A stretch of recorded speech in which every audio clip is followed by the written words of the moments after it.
Hello, I'm Jenya Delima. Welcome to Writing and Editing, the author-focused podcast that takes a whole person approach to everything related to both writing and editing. Feminist thrillers can serve as social commentary while often showing violence against women, but is it time to subvert some of this subgenre's tropes?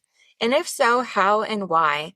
Someone who did this brilliantly and is here to share her thoughts is Charlene Wang, author of I'll Follow You, one of my favorite books so far this year. Well, first, I'm so thrilled to have you here. Hello, I'm so excited to be here. So, when did you first realize that you wanted to write something different from the typical feminist thriller? So I always loved the subgenre of feminist thrillers. Gone Girl, Kill Bill, like those are movies that are classics, and I've seen them a million times. But, when I was in my 20s, I went through a series of experiences that made me kind of realize that, even though I loved watching women flip the gender script on screen, whether that's Uma Thurman juggling her blade while she's in this latex suit, I felt like increasingly it felt like a fantasy to me. Uh, So when I moved to New York, I had this experience one night where I'd been followed home from the subway. oh, scary. Yeah, and I can just remember it so vividly. Like he was following me. I kept on like ducking him and I could just not get rid of him. And I was like fumbling in my handbag for this pepper spray that my mom had bought me. And Mhm. it was always on my keychain. And I was like fumbling through my bag and I finally got it and it had jammed. Oh, no. Um, and so what actually happened was I ran into this couple, and luckily they helped me. The woman helped me get to the building I was trying to go to, and her partner like headed him off on the sidewalk. Mhm. But that experience really made me feel, it made me want to question my relationship with these movies and books. Right. Yeah, because it made me realize that no matter how much I lift weights at the gym, no matter how many like self-defense classes I take, realistically, I'm not going to overpower a man that's 6'5" and weighs, 100 pounds more than me. And just started thinking about all my friends and like, in New York City, I think most women carry pepper spray in their handbags. When we were out in bars, we'd always text each other, I got home safe. Yes. And so it just made me feel like I wanted to write a different kind of feminist revenge thriller. And that isn't to say that, a different version of revenge means that the woman is passive. No, she's But, definitely not passive. yeah. And I just wanted to explore, different versions of revenge that don't end in bloodshed. Hmm. And whether that's, outsmarting the villain at their own game, like something that does not always build up to the catharsis of violence, which Hmm. to me, just felt like increasingly a fantasy. Right. You'd said in, I think, an interview or earlier that you had included some violence originally and then it edited out during one of the drafts. And I wondered if you could share, yeah, what led to that decision or even how far along were you in the process before you realized that that was the direction you wanted to take instead? Yeah, so about a year after that incident, I started taking these creative writing workshops around the city. And I already knew at that point that I wanted to write, some kind of feminist revenge narrative. And it was a way to really process some other experiences I'd had as a woman. And yet, even though I was questioning it in my own personal life, I think there's also, certain expectations. And when you're stepping into a tradition, you want to, follow that tradition script. Right, what's already been established. Yeah, and the Yeah, and path it, been laid out before you. yeah, and it's fun and it's a path that you've seen other writers that you admire like go down. You're just as a young writer, you're still trying to find your voice Hmm. and you just drift into that, whether consciously or subconsciously. And so, yeah, after I kid you not, like 2 years of writing this story, I queried agents, and a lot of what I was getting in terms of feedback was this is a really interesting story, but for whatever reason, I don't buy your protagonist as like a murderer. Oh. And I think what it was that, I often find that anger, it short circuits other emotions. And Mm-hmm. I was kind of interested in exploring those emotions. So, not just anger, but also regret and guilt and complicity, Mm-hmm. and, even affection. I felt like my own emotions were such a tangled knot from all of these experiences that that was really what I was exploring in this manuscript. And, my agent, she said, like, I just don't buy that she murders, her abuser in the end. Like, could we see more rage from her in the beginning? And when I tried to do that, I realized that it wasn't a problem of the beginning, it was a problem of the end. And that the scene of her killing the murderer was not really right for the story I was trying to tell. Yeah. I like that you brought up love or affection also because I feel like love and acceptance and not getting those from the people that she wants them from the most are partially what drives her and forms her into the person she ends up becoming, when especially when we see her in college. And then when one of those people returns and enters that dynamic again.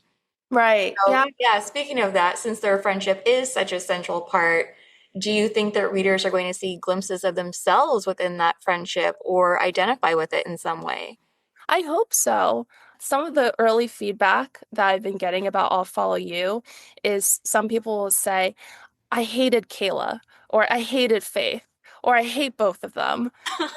And I think what that really reflects is that I think everyone has been the Faith in certain relationships and everyone has been the Kayla.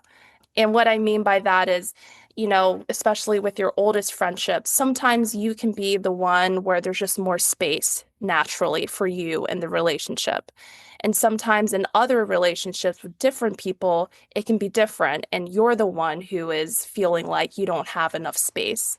I don't know. I personally think it's really funny and interesting when people can relate to both, because I do think that, we are not just the same person in each Right, relationship. I think each relationship brings out different sides of you. And that's what's beautiful and sometimes terrifying about being human. right. We see that a lot with Faith too, with the professor, for instance, who ends up being an integral part, but also even with some of the other students there that she interacts with. So I'm thinking about like these sorority sisters, for instance, and how things change with her relationship with them, but how that's still all a reflection of her relationship with Kayla. And yeah, how she's evolved as a person because of that, and how it then has that ripple effect with everyone else that she knows. Yeah, yeah, no, that's a really astute observation. Yeah, because, it's a campus novel. And, one of the tropes of the campus novel is that, the protagonist arrives at the school and magically their past just kind of recedes in the rearview mirror. And I really wanted to subvert that because, in my experience, when I went to college, I had a very hard time forgetting about, my previous friendships, my previous relationships.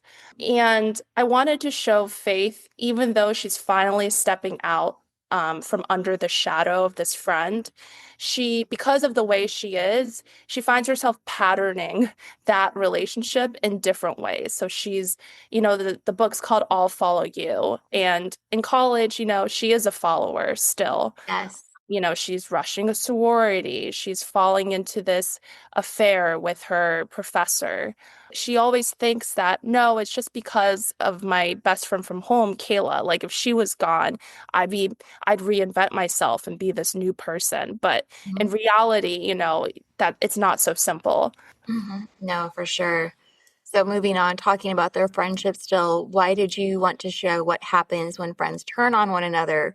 Or maybe even when one discovers that what they thought was friendship really shouldn't be classified as friendship. That's a good question. I think I've always just been drawn to friendships just because I find that in my own life, I'm in my 30s now. But the relationships that really have haunted me have been those old friendships, where you just kind of grew up like next to each other and entwined, and it's so hard to get out of that, but also you know that they are also the reason why you are the way you are. Mhm. I just have always been so grateful for my female friends. I think female friendships really are the first places where you learn how to have, intimacy, how to communicate, how to, negotiate this idea that, both of you can hold equal space Mhm. in a relationship. I think the debut novel for most authors, it's the one that like really is that knot that's been inside you for a long time and you just have to untangle it. And for me, it was about, the friendships in my life. Just going deeper with the characters now too, how would you say that Faith and Kayla would describe the friendship if each was asked individually? Oh, that's fun. The book is told in the past tense after a lot of time has passed. And I think Faith can see that who she is today is shaped by her friend Kayla, no Mhm. matter how badly she wishes that weren't the case. Kayla, in my mind, is actually a pretty sympathetic person. I think maybe some readers disagree, but I think that she would say that, there's an irony in their friendship in that, yes, maybe Faith feels like she's always been the one that's been overshadowed and, is always feeling inferior to Kayla in some way. But in actuality, there are really sad aspects of Kayla's life that her Yeah, best friend just really doesn't see. And there are like aspects where really Faith has more advantages than her in life. And she might not see that.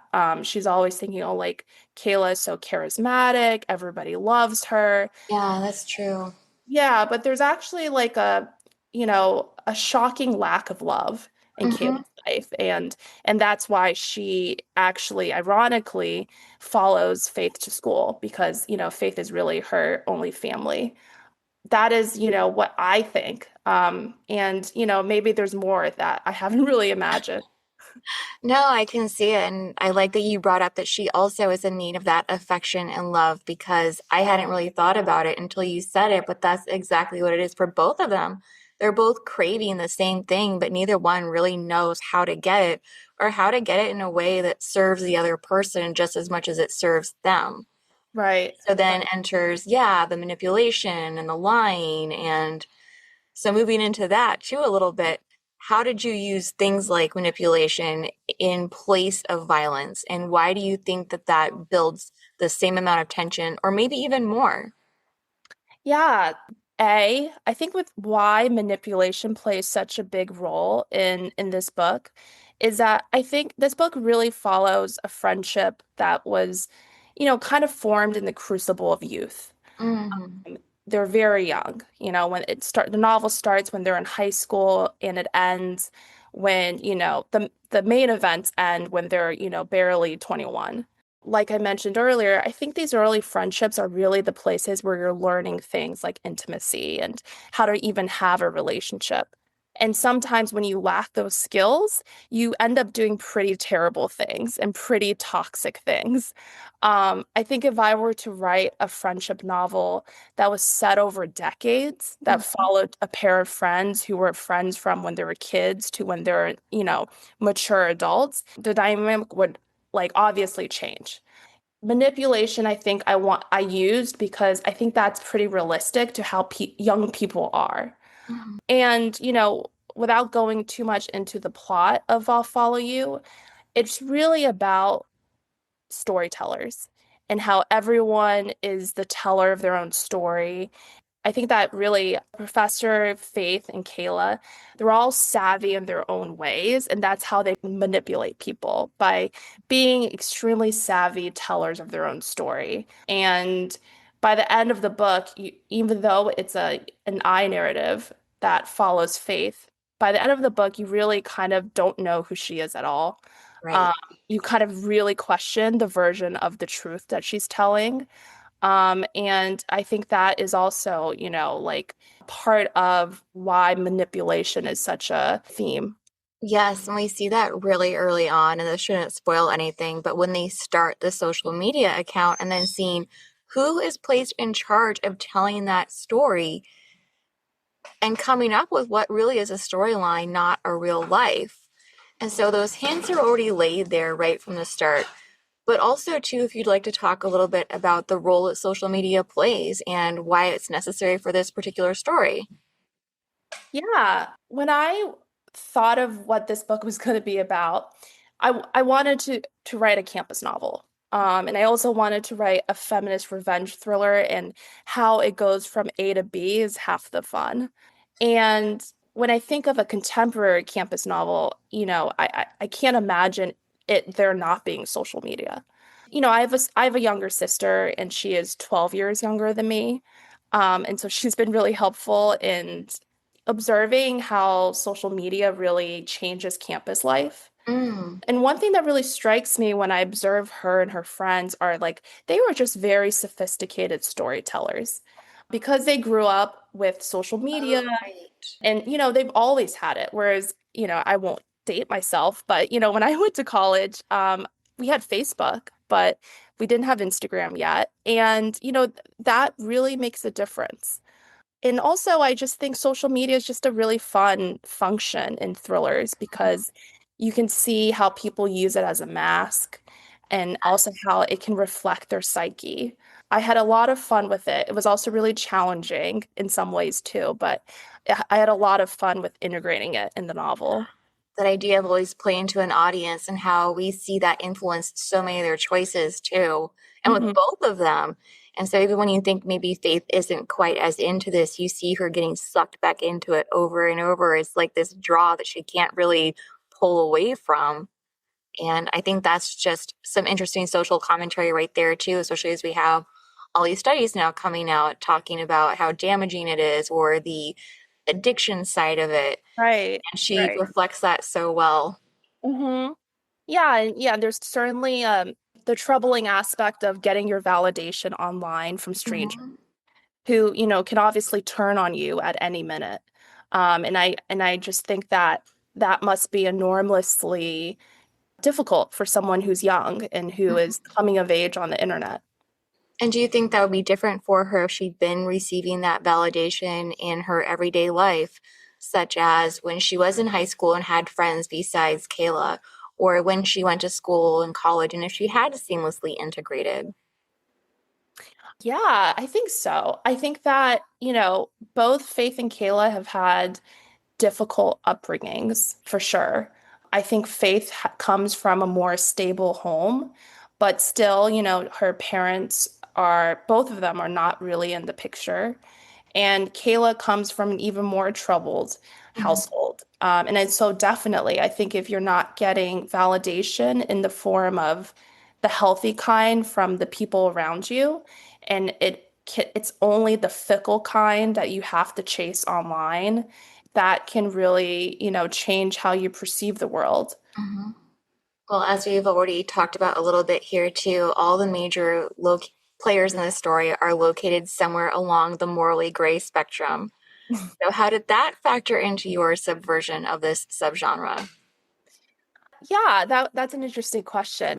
I think this subgenre, one of the criticisms that it can get is criticism that I don't really buy into, but it's like, that is trying to teach some Oh, sort of lesson, that it is, a form of social justice. And I don't think that's really fair. In fact, I think people who make that criticism should actually read more widely in the subgenre. But nevertheless, I did want to make sure that every single character was not completely bad or completely good, yes. and that there was something redeeming about all of them.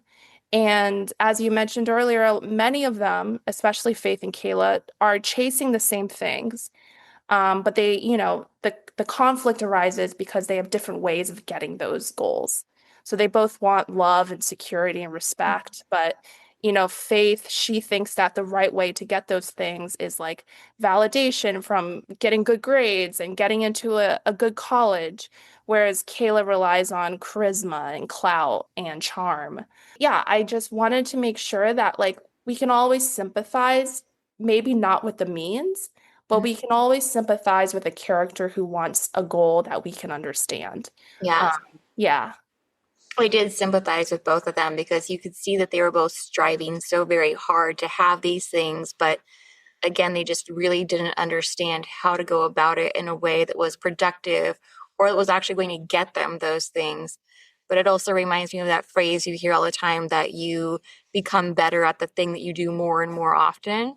Mm, And that's exactly what they were doing. They were relying on their old standards, and it may have worked to a limited degree, or at least enough to reward them into believing that it would continue to work in the future.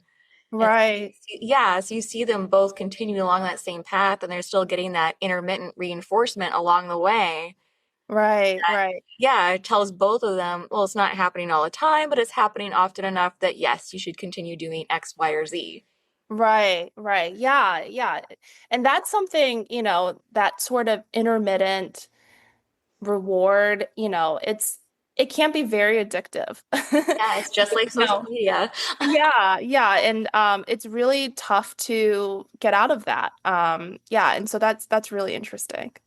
So, who would you say is the most stable relationship within this story, and how is it a contrast to the two other major relationships that are depicted? That's an excellent question. There are two relationships that come to mind. And so one of them is with her uncle, Mm, who, is, I would say a pretty solid quasi-parental figure in her life. And yet, when she gets to college, she doesn't really make much effort to stay in touch with him. mhm, And then there's also two other relationships. One is with her supervisor at the food hall that Faith works at, Regina. You see Regina really trying to help her and befriend her. This is somewhat, I don't think this is going to give too much away, but at one point in the novel, Regina asks her to come hang out with her friends.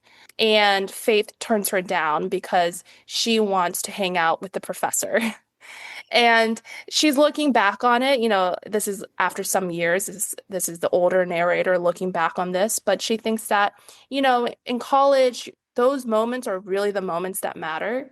yeah. What would have happened if I had gone with Regina? Like, would my friend group look differently? Would the choices I have made been different? Oh, exactly. Yeah, and Avery too is someone who is continually offering her friendship, Yes. but for whatever reason, she just rebuffs her. And that's the pattern is that, you know, it's a choice, and it goes back to that addiction, is that these relationships and friendships, they feel safe to her, Right. and safe and to her at that time meant boring. Whereas like she's always chasing what feels Yes. exciting, what has that rush, and that's in the form of the professor and Kayla. Um, Right. yeah, so that's a great question. Yeah, you do hear all the time that we tend to go back to whatever is familiar. And so even if that idea of familiar is maybe not good for us, that's Right, still which we, yeah, that's still what we find ourselves drawn to. We're thinking this is how we've modeled relationships, and so this is what we see as quote unquote normal, which we right. see very well with Faith. I also Yeah, want to talk a little bit about the irony of her name, since she is very ambiguous, and then we do have the whole unreliable narrator thing, but then combined with a name like Faith. right, right. Yeah, I actually didn't even consciously think about that. And so Um, you could lie right now and say you had. It's yeah, sure, We'll make sure. you an unreliable narrator too. It was all part of the grand plan. That works too. Yeah, this debut novel was, part of me, I was learning how to write a book. And I wrote so many drafts over so many years. It took 5 years to write this book. And I learned a lot about character. And one of the ways that really helped me understand character is what is the great irony in someone's life? Um, And I realized that once I figured that out, like their whole life would open up to me and I would understand their psyche in such a deeper way.